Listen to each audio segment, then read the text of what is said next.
V evroobmočju se inflacija meri s tako imenovanim harmoniziranim indeksom življenjskih potrebščin, ki ga uporabljajo vse države Evropske unije in na tak način je podatke za eno državo mogoče primerjati s podatki za druge.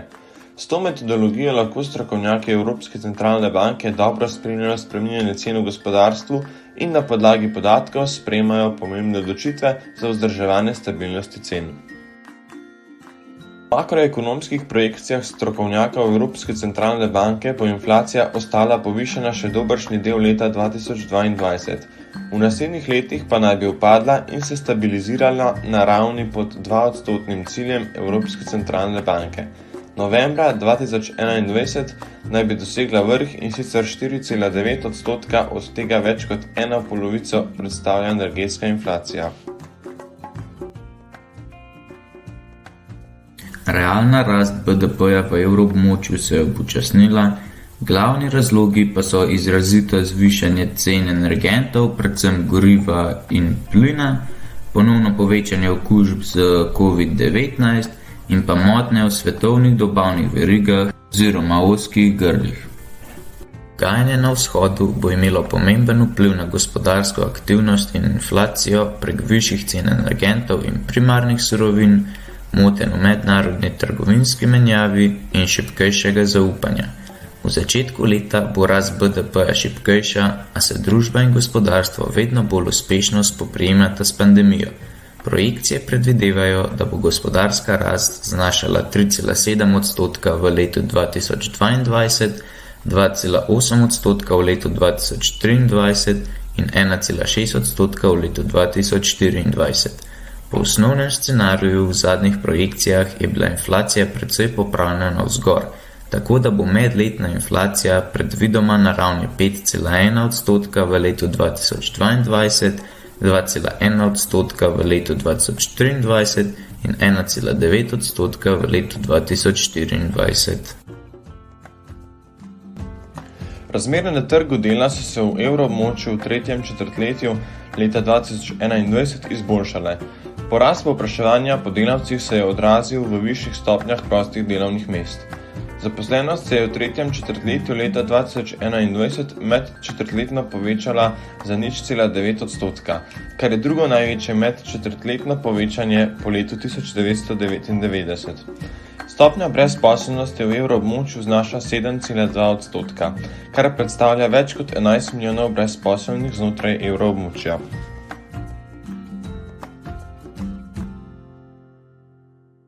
Povpraševanje po nafti je spodbujal tudi skokovit porast cen plina, ki so ga porabniki začeli nadomeščati z drugimi viri energije, vključno z nafto. K višjim cenam nafte so prispevali tudi dejavniki na strani ponudbe, saj OPEC Plus ni dosegel svojih proizvodnih ciljev, orkan Ida pa je povzročil povečane motnje v ponudbi v ZDA. Cene goriv so se marca letos dvignile od 10 do 15%. Vrednost evra je v zadnjem času v primerjavi z drugimi valutami padla, kar je posledica splošne oslabitve. Recimo v primerjavi z ameriškim dolarjem je evro močno depreciiral in sicer za 4,9%. Evro je tudi oslabel v primerjavi z drugimi pomembnimi valutami, vključno s kitajskim renminbijem za 6,2%, švicarskim frankom za 4,1%, japonskim jenom za 1,4% in britanskim funtom za 0,7%. V istem obdobju se je evro okrepil v razmerju do valut več članic EU zunanje evroobmočja, vključno z madžarskim forintom za 5,2% in poljskim zlotom za 2,1%. V primerjavi z ruskim rubljem pa je vrednost evra močno narasla, pravzaprav je vrednost rubelja močno padla. Zaradi trenutnih trgovalnih aktivnosti na trgu evro-rubelj, Evropska centralna banka ne more določiti referenčne mere, ki bi bila reprezentativna za prevladujoče tržne razmere. ECB se je zato odločila, da do nadaljnjega začasno ustavi objavo referenčnega tečaja evra za ruski rubelj. Nazadnje so referenčni tečaj euro-rubelj objavili 1. marca 2022. BDP brez evroobmočja se bo po ocenah v letu 2021 okrepila na 6%, nato se bo umirila na 4,5% v letu 2022, na 3,9 odstotka v letu 2023 in na 3,7 odstotka v letu 2024. Trenutna ukrajinsko-ruska vojna bo negativno vplivala na skoraj cel svet. Rast denarja. Ustvarjanje denarja so oktobra 2021 še naprej spodbujali evrosistemovi nakupi vrednostnih papirjev. Enako kot v preteklih četrtletjih so krediti zasebnemu sektorju predvsem prispevali k ustvarjanju denarja. Ustvarjanje denarja pa sta zavirala dva glavna dejavnika. Prvič, zaradi prodajanja državnih obveznic in manjšega izdajanja državnih vrednostnih papirjev so se zmanjšali bančni krediti širši državi in drugič, neto zunanje denarne odlive sta spodbujala močnejše prerazporejanje portfeljev in slabitev efektivnega tečaja evra. Denar in krediti.